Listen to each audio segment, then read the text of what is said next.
నమస్తే అండి.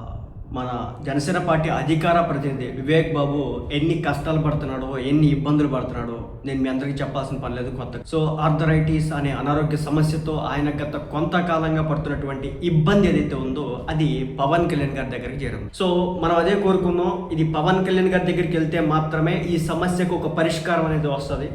ఎవరి దగ్గరికి వెళ్ళినా ఎంతో కొంత ఇస్తారు తప్ప ఈ సమస్యకు పరిష్కారం జరగదు అని చెప్పేసి నేను బలంగా నమ్మాను. సో అదే విషయాన్ని నేను ఇప్పటి వరకు చెప్పినటువంటి వీడియోలో కూడా చెప్పాను. సో అది మొత్తానికి జనసేన పార్టీ కార్యకర్తల యొక్క వాళ్ళ యొక్క ఉదారత వల్ల, వాళ్ళ యొక్క గొప్పతనం వల్ల, అలాగే జనసేన పార్టీ నాయకులు మరి ముఖ్యంగా ఈ సమస్యను పవన్ కళ్యాణ్ గారి దగ్గరికి తీసుకువెళ్ళి ఈ వివేక్ బాబు అనేటటువంటి వ్యక్తి పవన్ కళ్యాణ్ గారిని పిలవడం కారణంగానే పార్టీలోకి వచ్చినటువంటి వ్యక్తి.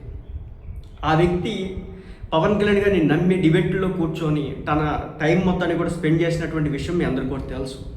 సో దానికి ప్రతిఫలం అని నేను అన్నాను కానీ, బట్ ఈ రోజున అతను పడుతున్నటువంటి సమస్యలకి, ఇబ్బందికి పవన్ కళ్యాణ్ గారు తన వంతు సాయం అయితే అందించినారు.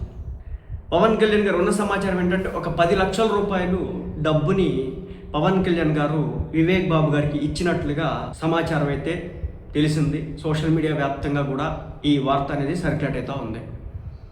నేను అనుకుంది ఏంటంటే, అంటే డబ్బు పరంగా మనం అంత అడగలేం, చేయలేం, కానీ పవన్ కళ్యాణ్ గారు ఇతని హెల్త్ విషయంలో ఏదో ఒకటి కొన్ని రికమెండేషన్స్ అయితే చేస్తారని అయితే నేను అనుకున్నాను. బట్ ఏదేమైనప్పటికీ కూడా ఆయనకి ఆర్థికంగా కొంత బలోపేతం చేసే విధంగా తనకంటూ ఒక పిల్లర్గా నిలిచినాడు ఈరోజు పవన్ కళ్యాణ్ గారు.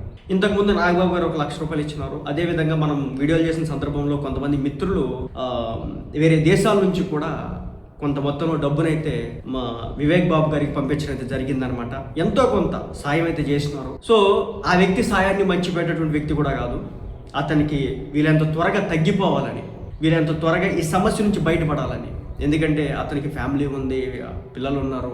సో వాళ్ళు చదువుకుంటా ఉన్నారు, +2 చదివే స్టేజ్కి వచ్చేసినారు. సో ఆర్థికంగా ఒక పక్క సమస్యలు, రెండో పక్క వచ్చేసి అనారోగ్య సమస్యలు, ఆరోగ్యపరంగా ఇబ్బందులు, వీటన్నిటి నేపథ్యంలో ఈ వ్యక్తి ఏ విధంగా బయటపడతాడు అనుకుని అనేక సందర్భాలు మాట్లాడినప్పుడు అవి వచ్చినప్పటికి కూడా, బట్ పవన్ కళ్యాణ్ గారి వల్ల మాత్రమే ఈ సమస్య నుంచి ఆ వ్యక్తి బయటపడ్డాడు.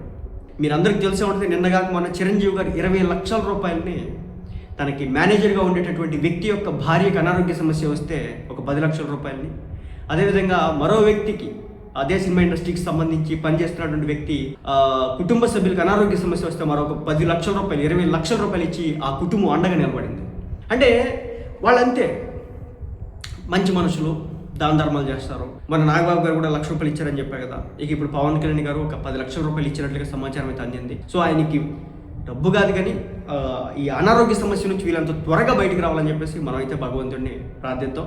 సో పవన్ కళ్యాణ్ గారు అయితే మరోసారి తన గొప్ప మనసునైతే చాటుకోవడం అయితే జరిగింది.